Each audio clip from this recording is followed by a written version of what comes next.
Le soleil bas sur Lexington, Kentucky, jetait une lueur dorée sur les rues. L'officier Mark Anderson ajusta son rétroviseur, assis dans sa voiture de patrouille, balayant distraitement le trafic devant lui. Sa partenaire, Emily Carter, tapotait son stylo sur son bloc-notes, y griffonnant des observations de leur appel précédent. Ils étaient garés près d'Ashland Avenue, où le quartier passait de modestes maisons individuelles à des condominiums haut de gamme. C'est alors que les yeux de Mark se posèrent sur un véhicule noir élégant qui passait devant eux. La conductrice, une femme afro-américaine vêtue d'un costume bleu marine sur mesure, avait les cheveux soigneusement coiffés, sa posture droite et assurée. Quelque chose dans sa façon de se tenir semblait irriter Mark. « Regardez-moi ça » marmonna-t-il, son ton empreint de dédain. « Belle voiture. Je parie qu'elle prépare quelque chose. » Emily leva les yeux de ses notes. « Elle ne roule pas trop vite et n'enfreint aucune loi, » répondit-elle prudemment. « Quel est le problème ?» Mark l'ignora et attrapa les feux clignotants. « On va voir ça, » dit-il avec un sourire narquois, s'engageant sur la route derrière la voiture. La conductrice ralentit et mit son clignotant avant de se ranger sur le côté de la rue. Ses mouvements étaient délibérés, presque rodés. Emily remarqua ses épaules se raidir légèrement à travers la vitre arrière, tandis que Mark se garait et sortait de la voiture de patrouille. « Mark, ça ne me semble pas normal, » murmura Emily en le suivant à la hâte.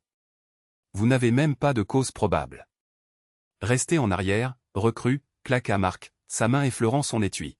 « Je fais ça depuis 20 ans, je reconnais un suspect quand j'en vois un. » Alors qu'il s'approchait, la vitre s'abaissa, révélant Grace Williams. Son expression était calme mais méfiante, ses yeux sombres évaluant les deux officiers avec une détermination tranquille. « Bonsoir, officier, » dit Grace d'une voix égale. « Y a-t-il un problème ?» Mark se pensa, son ombre tombant sur l'intérieur de sa voiture. « Permis et papier » aboya-t-il, ignorant sa question. Les mains de Grace bougèrent avec précaution pour récupérer ses documents, les posant sur le tableau de bord avant de les faire glisser. Emily observa attentivement, notant le léger tremblement dans les doigts de Grace. Son instinct lui disait que quelque chose n'allait pas non pas avec Grace, mais avec Mark. Sondé. Son comportement était passé de la routine à une agressivité inutile. « Qu'est-ce qui vous amène dans ce quartier, mademoiselle Williams ?» demanda Mark, le ton sec, en examinant ses documents. Grace pencha légèrement la tête, gardant une voix mesurée, « Je me rends à une réunion. » Le coin des lèvres de Mark se retroussa. Ça doit être une sacrée réunion pour conduire une voiture comme ça. Emily sentit un nœud se former dans son estomac. La tension était palpable et les passants commençaient à remarquer l'interaction. Elle s'approcha de Mark, la voix basse. « Mark, elle coopère, n'aggravons pas les choses. » Mais Mark tirait déjà la poignée de la portière conducteur. « Sortez de la voiture, » ordonna-t-il, sa poigne se resserrant autour de la portière. Le sang-froid de Grace vacilla un instant. « Y a-t-il une raison à cela ?» demanda-t-elle, d'une voix ferme mais calme. « J'ai dit, sortez » grogna Mark, en ouvrant la portière d'un coup sec. Grace déboucla sa ceinture de sécurité, ses mouvements délibérés, et descendit sur le trottoir. Le cœur d'Emily s'emballa tandis qu'elle regardait Mark saisir le bras de Grace avec une force inutile, la tirant vers le côté de la voiture. Grace trébucha légèrement, se rattrapant contre l'encadrement de la portière. « Ça suffit » lâcha Emily, s'avançant. Sa voix tremblait mais elle tint bon. Elle n'a rien fait de mal. Mark lui lança un regard noir. « Occupe-toi de tes affaires, la bleue. » Grace redressa sa veste, affrontant le regard de Mark. « C'est du harcèlement, agent Anderson, » dit-elle d'une voix ferme. « Je connais mes droits. » Mark ricana, se penchant plus près. « Ici, les droits sont ce que je dis qu'ils sont. » La mâchoire de Grace se serra, mais elle ne recula pas. Emily, debout à quelques pas de là, ressentit une vague d'émotions contradictoires, de la peur, de la colère et un sens croissant des responsabilités. Ce n'était pas un simple contrôle routier, c'était quelque chose de bien plus important. La tension autour de la voiture ressemblait à une tempête sur le point d'éclater. La poigne de Mark se resserra sur le bras de Grace alors qu'il la poussait plus près du côté de la voiture. Son sac tomba de son épaule, son contenu se dispersant sur le trottoir, des clés, un téléphone, un petit carnet. Grace expira brusquement mais garda son sang-froid. « C'est complètement inutile, » dit Grace, d'un ton sec mais maîtrisé. « J'ai obéi à tout ce que vous avez demandé. » Mark ricana, s'accroupissant pour fouiller. En fouillant ses affaires. Grace sans permission. Ses mouvements étaient délibérés, calculés, comme s'il cherchait quelque chose pour justifier son comportement. Qu'est-ce qu'une femme comme vous fait au volant d'une voiture comme celle-ci, marmonna-t-il. Émilie s'approcha, les poings serrés le long du corps. Mark, ce n'est pas la procédure. Nous n'avons pas de motif raisonnable de fouiller ses affaires. Mark la repoussa d'un geste, sans même prendre la peine de lever les yeux. Tu as beaucoup à apprendre, gamine. C'est comme ça qu'on garde les rues propres. La voix de Grace se durcit. Officier Anderson, vous violez mes droits. Vous n'avez aucune raison de fouiller ma propriété. Mark se redressa, brandissant une de ses cartes de crédit comme s'il s'agissait d'une preuve incriminante. Vous n'allez pas me faire la morale, madame. Vous êtes dans ma ville, maintenant. Une petite foule commença à se rassembler sur le trottoir, leur murmure devenant plus fort. Plusieurs personnes avaient leur téléphone sorti, filmant la scène. Grace le remarqua, mais garda les yeux sur Mark, refusant de détourner le regard. La poitrine d'Emily se serra en voyant Mark reculer vers la voiture, sa main glissant dans sa poche. Son pouce accéléra quand elle remarqua un petit sac en plastique entre ses doigts, un sac qu'il n'avait pas pris dans les affaires de Grace. Mark, siffla Emily, sa voix à peine plus qu'un murmure. Qu'est-ce que tu fais? Il ne répondit pas. Au lieu de cela, il se pencha dans la voiture et glissa le sac sous le siège du conducteur. Se retournant vers la foule, il leva les mains de manière dramatique, comme s'il venait de trouver un trésor. Eh bien, annonça Mark d'une voix forte, brandissant le sac de poudre blanche pour que tout le monde le voie. On dirait que nous avons une petite affaire de drogue ici. Les yeux de Grace s'écarquillèrent, un mélange de choc et de colère traversant son visage. Ce n'est pas à moi, dit-elle fermement en s'avançant vers lui. Vous venez de le mettre dans ma voiture. Mark eut un sourire narquois, son expression dégoulinant de moquerie.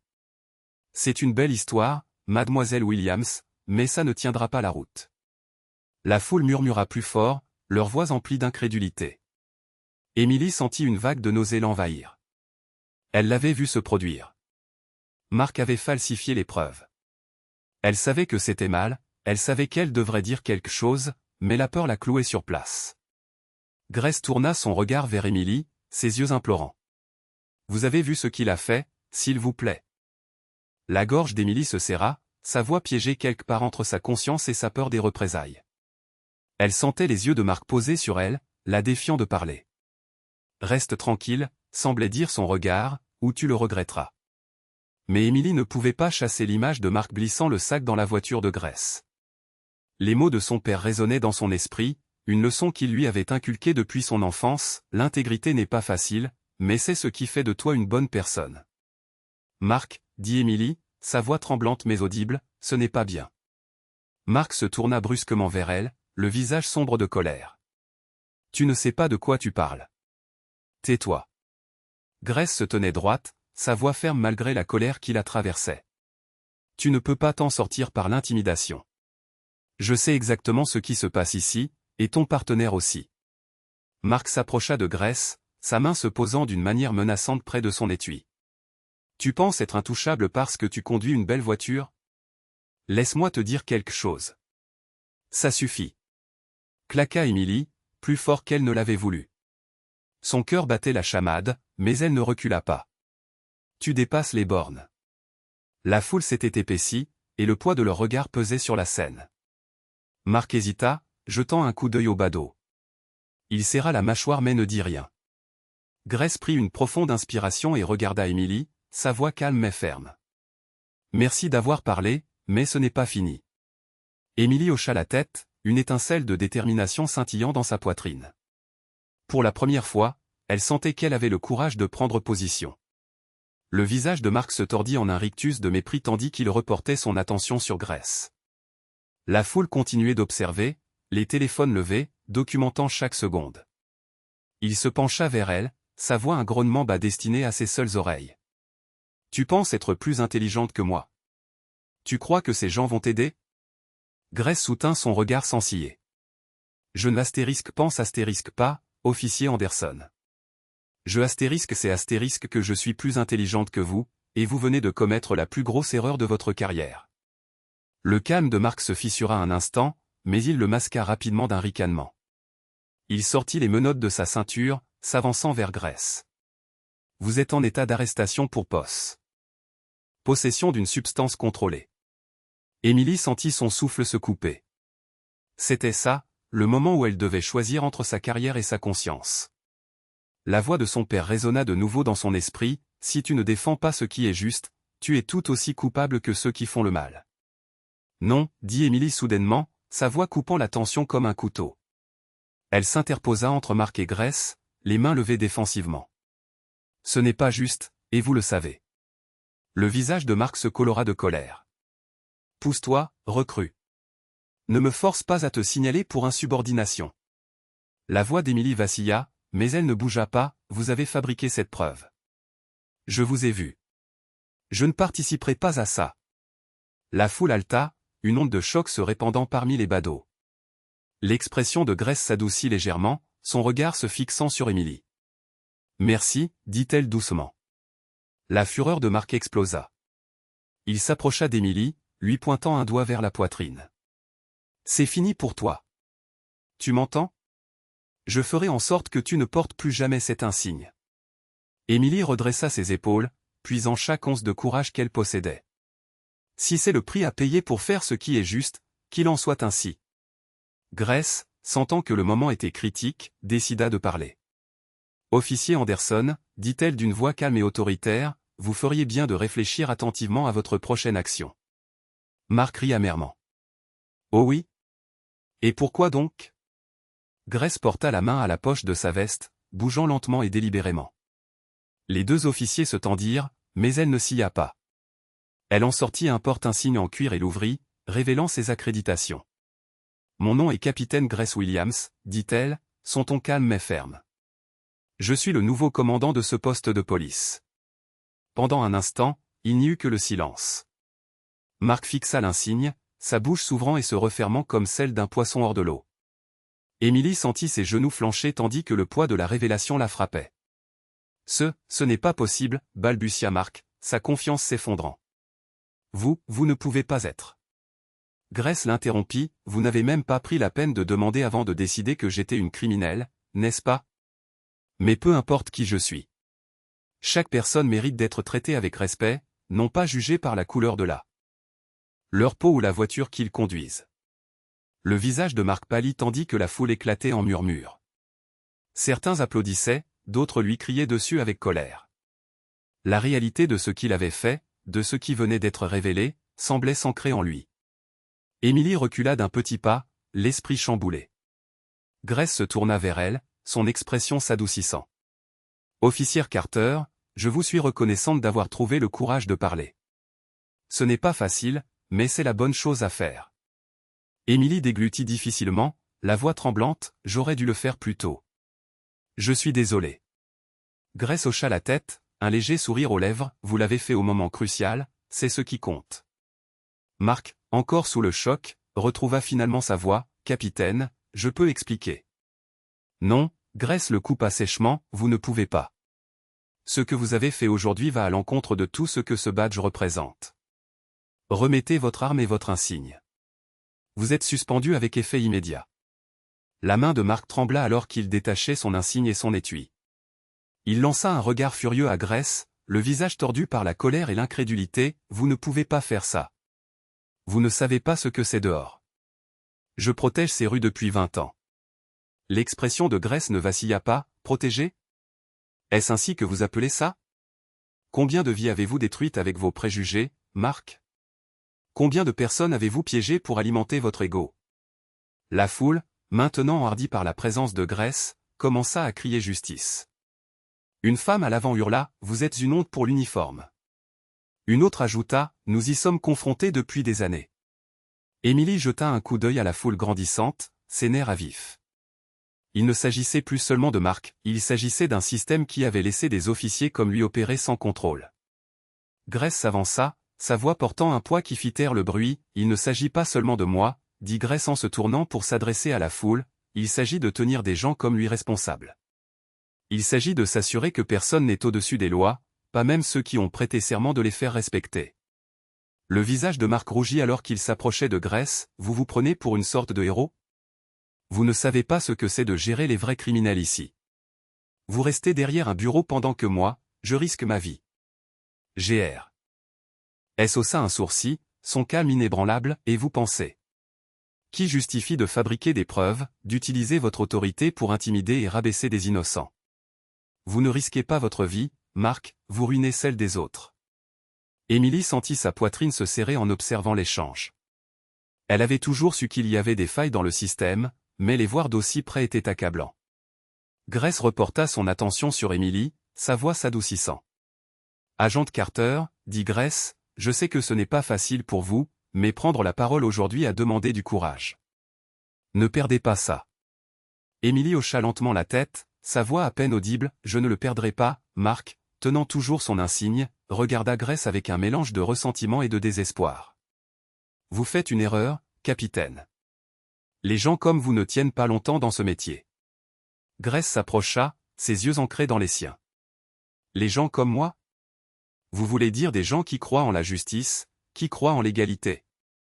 Si c'est une erreur que je ferai volontiers. » La foule éclata en applaudissements, leur voix couvrant les protestations de Marc.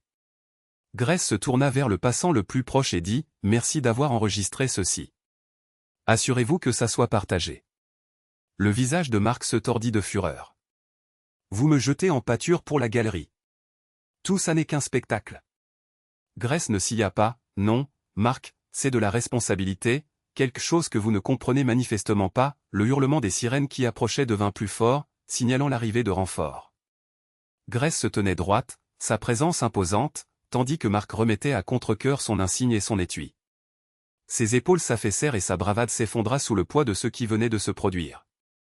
Émilie observait une tempête d'émotions tourbillonner en elle, soulagement, culpabilité et un sentiment d'espoir qu'elle n'avait pas ressenti depuis des années. Alors qu'une autre voiture de patrouille s'arrêtait, 2 agents en sortirent, leur regard allant et venant entre la foule et la scène devant eux. Grace leur fit signe de s'approcher, sa voix ferme et claire, « Agent, veuillez escorter Monsieur Anderson au poste. Il est suspendu en attendant une enquête complète. » Le visage de Marc vira au rouge plus profond. « Vous ne pouvez pas être sérieuse.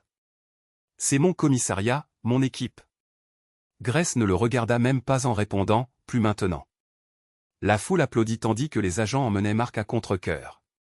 Certains criaient des mots de soutien à Grace, tandis que d'autres réclamaient justice pour les innombrables personnes à qui Marc avait fait du tort au fil des ans. Grace se tourna vers la foule, sa voix s'élevant au-dessus du bruit. « Ceci n'est que le début, dit-elle d'un ton résolu. Aujourd'hui, nous prenons position contre la corruption et les préjugés, mais cela ne s'arrête pas là. Il nous incombe à tous d'exiger des comptes et de veiller à ce que notre système fonctionne pour tout le monde. » La foule a répondu par une vague d'applaudissements et des cris d'approbation. Émilie sentit une boule dans sa gorge en réalisant l'ampleur du moment. Il ne s'agissait pas seulement de Grace ou de Marc, il s'agissait de la communauté retrouvant sa confiance envers les personnes censées la protéger. Alors que la scène commençait à se calmer, Grace s'approcha d'Émilie, son expression s'adoucissant. « Tu as fait ce qu'il fallait aujourd'hui, dit-elle. Je sais que ce n'était pas facile. » Émilie hocha la tête, sa voix à peine audible. « J'avais peur, je ne savais pas si j'allais tout perdre. » Grace posa une main rassurante sur l'épaule d'Émilie. « Tu n'as rien perdu d'important, c'est l'intégrité qui nous définit, pas l'insigne. » Émilie retint ses larmes, ressentant une fierté qu'elle n'avait pas ressentie depuis qu'elle avait rejoint les forces de l'ordre. Pour la première fois, elle comprit ce que signifiait vraiment servir et protéger. Une équipe de journalistes locaux arriva, les caméras déjà en marche. Grace prit une profonde inspiration, sachant que les projecteurs allaient briller plus fort que jamais. Elle se tourna vers la caméra, sa voix calme mais ferme. « Ce qui s'est passé ici aujourd'hui nous rappelle que personne n'est au-dessus des lois, pas même ceux qui ont prêté serment de les faire respecter, dit-elle. Nous avons un long chemin à parcourir, mais le changement commence avec des moments comme celui-ci. » Alors que l'équipe captait chaque mot, Émilie recula, laissant Grace prendre les devants. Elle jeta un coup d'œil à la foule, qui se dispersait désormais, mais laissait derrière elle un air d'espoir et de détermination. Pour Émilie, c'était le début d'un nouveau chapitre, un chapitre où elle pourrait enfin honorer le serment qu'elle avait prêté. Pour Grace, c'était une chance de remodeler un système brisé de elle. Intérieur. Et pour la communauté, C'était une étincelle qui pourrait allumer un mouvement plus vaste pour la justice. Les sirènes s'estompèrent au loin alors que la voiture de patrouille de Mark disparaissait sur la route. Grace et Emily se tenaient côte à côte, prêtes à affronter ce qui allait suivre.